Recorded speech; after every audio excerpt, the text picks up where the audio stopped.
আসসালামু আলাইকুম এভরিওয়ান, কেমন আছেন সবাই? আশা করি সবাই অনেক ভালো আছেন। আল্লাহ তাআলার অশেষ রহমতে আমরাও ভালো আছি। লাইফস্টাইল অফ আফরোজা চ্যানেলে আপনাদের সবাইকে স্বাগতম। কাছে দূরে দেশ ও দেশের বাইরে যে যেখান থেকে বসে আজকের ভিডিওটি দেখছেন, সবাইকে জানাই অসংখ্য অসংখ্য ধন্যবাদ। এই মুহূর্তে যারা আমার ভিডিওটি দেখা শুরু করেছেন, প্লিজ মন করে একটি লাইক দিয়ে শুরু করবেন। তো অসুস্থ হওয়ার পরে এই প্রথম আমি বাজারে গেছিলাম, বাজার করলাম। তো সেভাবে বাজারে আসলে বেশি সময় দিতে পারছি না, গরমের মধ্যে বা বেশি একটু দৌড়াদৌড়ি করলে শরীর আরও বেশি খারাপ হয়ে যাচ্ছে। তো সে কারণে কদিন আমি বাজার করি নাই। তো যাই হোক, এদিকে দেখতে পাচ্ছেন যে ফুলকপি নিয়ে আসছি একটা। তো ফুলকপি আবার আমার মেয়ে খুব বেশি পছন্দ করে না, বেশি মানে পছন্দ করে না। আমি একটু রান্না করলে ও একটু খায় আর কি। তারপরে এদিকে পুঁইয়ের বিচি, পুঁই শাকের, এদিকে কিছু তেল, তারপরে এখানে একটা মুরগিও নিয়েছি। তো মুরগিটা নিয়ে ওখান থেকে কেটে নিয়ে আসি, আর আমি বরাবরই কেটে নিয়ে আসি। তো ধুয়ে টুয়ে নেব আর কি। এখানে ঢেলে নিয়েছি। আর এদিকে ডিমও নিয়ে আসছি। তো ডিমগুলো আমি ঝাঁকাতে এমনি ঢাললাম যে পরিষ্কার করে ধুয়ে তারপরে উঠাবো, এর জন্য আর কি। আর এখন একটু তো ওরকমভাবে গরমও নাই, কিন্তু বাইরে গেলে কিন্তু গরম লাগে, রোদ টোদ বের হয়। তো আর বাসার ভিতর থাকলে কিন্তু অতটা গরম বোঝা যায় না, আবার মাঝে মাঝে গরম লাগে, মানে ফ্যান চলে আর কি কম বেশি। আর এদিকে একটু আলু নিয়েছি, আর আমি মূলত এই আলুগুলো সবসময় ভর্তা খাওয়ার জন্য নিয়ে আসি।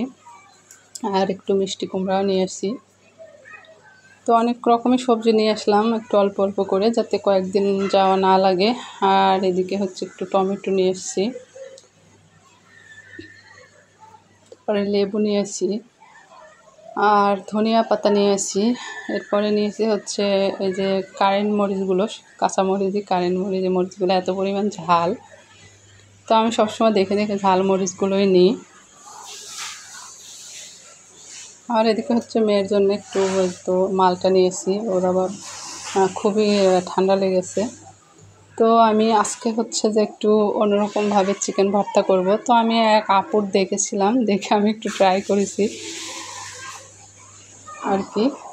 তো আলু ছিলে এখানে একটু ভেজে নিচ্ছি, তারপরে আমি চিকেনগুলো ভেজে নিব। তো দেখে মনে হয়েছিল যে ভালো লাগবে। আর আমি ইউটিউবে কোনো রেসিপি দেখলে যদি মনে হয় যে এটা ভালো লাগবে খেতে, তখন আমি একটু বাসায় ট্রাই করি আর কি। তো খুবই পাড়াপাড়ি করে করছিলাম, প্রায় আজান দিবে ভাব। আমি শুয়েছিলাম অনেকটা সময়। যেদিন বাজার করি সেদিনের ভিডিও না, এই রান্নার ভিডিওটা তারপরের দিনের ভিডিও আর কি।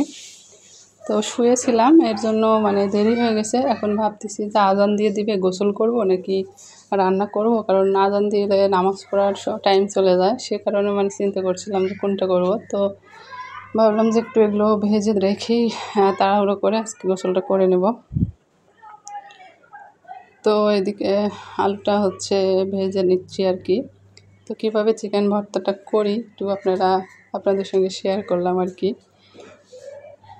তো এর আগে তো আমি চিকেন ভর্তার রেসিপি অন্যভাবে করেছিলাম, এবং সেটা আমার চ্যানেলে দেয়া আছে। আর এটা আমি যে কাপড় দেখে ট্রাই করেছি আর কি।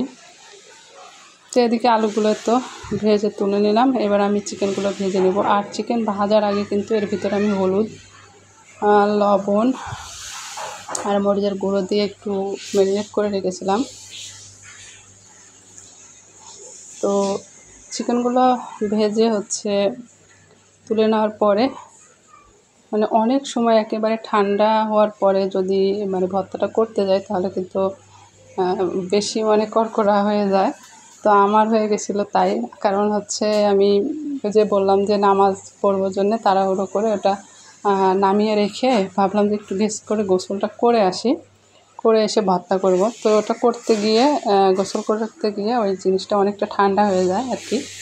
সে কারণে ভর্তাটা যেরকম আলু ভর্তা যেরকম হাতে গোল করলে খুব সুন্দর গোল হয়ে যায়, ওরকম না হয় একটু হালকা একটু এড়ে যাচ্ছিলো আর কি, কারণ বেশি মানে এটা ভাজার কারণে আর বেশি ঠান্ডা হয়ে যাওয়ার কারণে হয়েছিল। যাই হোক, আমি আগেই সব বলে ফেলছি, আপনারা দেখতে থাকুন তাহলে বুঝতে পারবেন। তো খুবই মজা হয়েছিল খেতে, অসম্ভব মজা হয়েছিল। আর আমি চিকেনগুলো একদম পাতলা পাতলা করে কেটে নিয়েছিলাম। তো এদিকে হচ্ছে একটু রসুন আর মরিচ ভেজে নিচ্ছি, আর মাঝে মাঝে তো মরিচ খুবই কম খাচ্ছি। আর যেহেতু আমি এর ভিতরে শুকনো মরিচ দিব, ভাজা শুকনো মরিচগুলো দিয়ে ভর্তা করবো, এর জন্য এর ভিতরে 4টা ছোটো ছোটো কাঁচামরিচ দিয়েছি। তো রসুনগুলো একটু ভেজে নিয়ে এরপরে আমি পেঁয়াজগুলো দিয়ে দিলাম।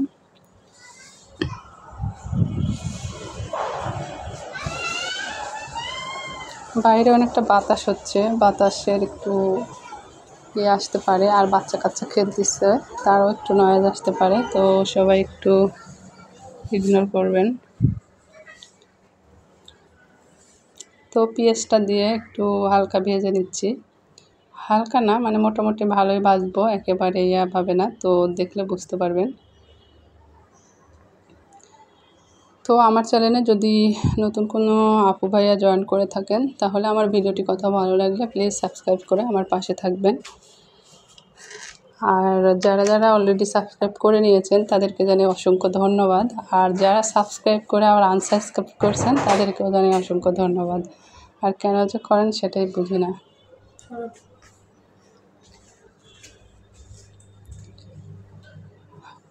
মানে কথাটা বললাম এই কারণে, আচ্ছা এই বিষয়ে পরে বলি। এই তো এদিকে আমি হচ্ছে দেখতে পেলেন যে চিকেনটা তুলে নিয়েছি, তারপরে আলুটা আর মরিচ ডলে এর সাথে হচ্ছে যে সরিষার তেল দিয়ে একটু বেশি পরিমাণে, তারপরে সবগুলো হাতে ম্যাশ করে নিয়ে এখন ভর্তাটা করতেছি। এই তো ভর্তাটা হয়ে গেছে, তো অসম্ভব মজার হয়েছিল খেতে। আর যেটা বললাম যে একবারে চাপ দিয়ে যেরকম গোলা ওই জিনিসটা হয়নি, কারণ চিকেনগুলো ঠান্ডা হয়ে গেছিলো, সে কারণে একেবারে ঠান্ডা হয়ে গেছিলো। তো এই তো এখন আমি হচ্ছে চিকেন ভর্তাটা নিয়ে তো ভাত নিয়ে নিয়েছি, আর আপনাদের সঙ্গে একটু খাবারও শেয়ার করে দিলাম। তো সত্যি বলছি অসম্ভব মজার হয়েছিল, তো আপনারা একবার বাসায় ট্রাই করে দেখতে পারেন। তো খেতে খেতে আপনাদের থেকে বিদায় নেব। তো পরবর্তী আরেকটি নতুন দিন নতুন আরেকটি ভিডিও নিয়ে চলে আসবো। সে পর্যন্ত সবাই ভালো থাকবেন, সুস্থ থাকবেন। আল্লাহ হাফেজ।